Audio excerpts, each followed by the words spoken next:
दिल्ली सरकार की नई आबकारी नीति 2021-22 एक बार फिर विवादों में घिर गई है। बता दें कि सीएजी रिपोर्ट में इस नीति को लेकर बड़ा खुलासा हुआ है और ये दावा किया गया है कि इस नीति के चलते दिल्ली सरकार को करीब 2000 करोड़ से अधिक का नुकसान हुआ है। बता दें कि ये नीति लागू होने के बाद ही इसमें भ्रष्टाचार के आरोप के कारण इसे रद्द कर दिया गया था। बता दें कि ईडी और सीबीआई ने मनीष सिसोदिया को भी इसी केस में गिरफ्तार किया था। तो वहीं अब सीएजी रिपोर्ट में ये बड़ा खुलासा हुआ है, जहां पर बड़ा दावा सीएजी रिपोर्ट में किया गया है कि इस नीति के चलते दिल्ली सरकार को 2000 करोड़ रुपए का नुकसान हुआ है। बता दें कि अब इसे लेकर दिल्ली की सियासत और ज्यादा गर्मा गई है, क्योंकि भाजपा ने भी इस नीति को लेकर काफी सवाल उठाए थे और आप नेताओं पर भ्रष्टाचार करने के आरोप भी इसी नीति के तहत लगे थे। क्या कुछ सीएजी रिपोर्ट में कहा गया है, आइए आपको बताते हैं। दरअसल आपको जानकारी दे दें कि सीएजी की रिपोर्ट में कहा गया है कि दिल्ली सरकार को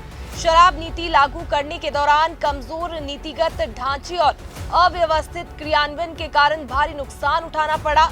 रिपोर्ट में कई अनियमितताओं को उजागर भी किया गया है, जिनमें मुख्य रूप से लाइसेंस जारी करने की प्रक्रिया में गड़बड़ी और विशेषज्ञ समिति की सिफारिशों की अनदेखी शामिल है।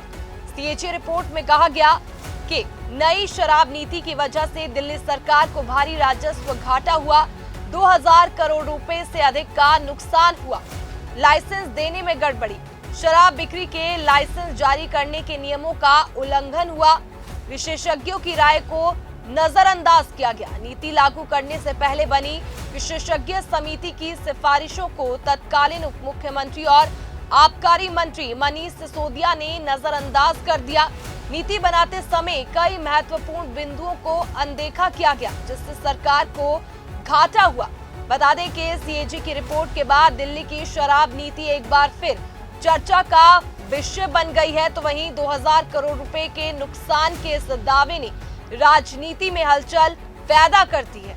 दिल्ली सरकार की नई आबकारी नीति 2021-22 एक बार फिर विवादों में घिर गई है। बता दें कि सीएजी रिपोर्ट में इस नीति को लेकर बड़ा खुलासा हुआ है और ये दावा किया गया है कि इस नीति के चलते दिल्ली सरकार को करीब 2000 करोड़ से अधिक का नुकसान हुआ है। बता दें कि ये नीति लागू होने के बाद ही इसमें भ्रष्टाचार के आरोप के कारण इसे रद्द कर दिया गया था। बता दें कि ईडी और सीबीआई ने मनीष सिसोदिया को भी इसी केस में गिरफ्तार किया था। तो वहीं अब सीएजी रिपोर्ट में ये बड़ा खुलासा हुआ है, जहां पर बड़ा दावा सीएजी रिपोर्ट में किया गया है कि इस नीति के चलते दिल्ली सरकार को 2000 करोड़ रुपए का नुकसान हुआ है। बता दें कि अब इसे लेकर दिल्ली की सियासत और ज्यादा गर्मा गई है, क्योंकि भाजपा ने भी इस नीति को लेकर काफी सवाल उठाए थे और आप नेताओं पर भ्रष्टाचार करने के आरोप भी इसी नीति के तहत लगे थे। क्या कुछ सीएजी रिपोर्ट में कहा गया है, आइए आपको बताते हैं। दरअसल आपको जानकारी दे दें कि सीएजी की रिपोर्ट में कहा गया है कि दिल्ली सरकार को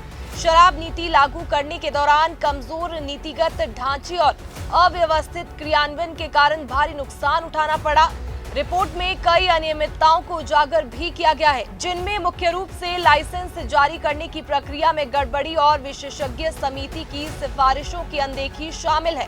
सीएजी रिपोर्ट में कहा गया कि नई शराब नीति की वजह से दिल्ली सरकार को भारी राजस्व घाटा हुआ, 2000 करोड़ रुपए से अधिक का नुकसान हुआ।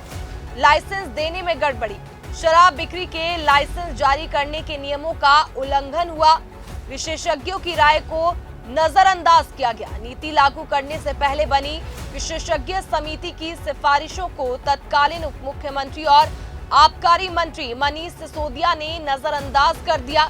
नीति बनाते समय कई महत्वपूर्ण बिंदुओं को अनदेखा किया गया, जिससे सरकार को घाटा हुआ। बता दें कि सीएजी की रिपोर्ट के बाद दिल्ली की शराब नीति एक बार फिर चर्चा का विषय बन गई है। तो वहीं 2000 करोड़ रुपए के नुकसान के इस दावे ने राजनीति में हलचल पैदा करती है।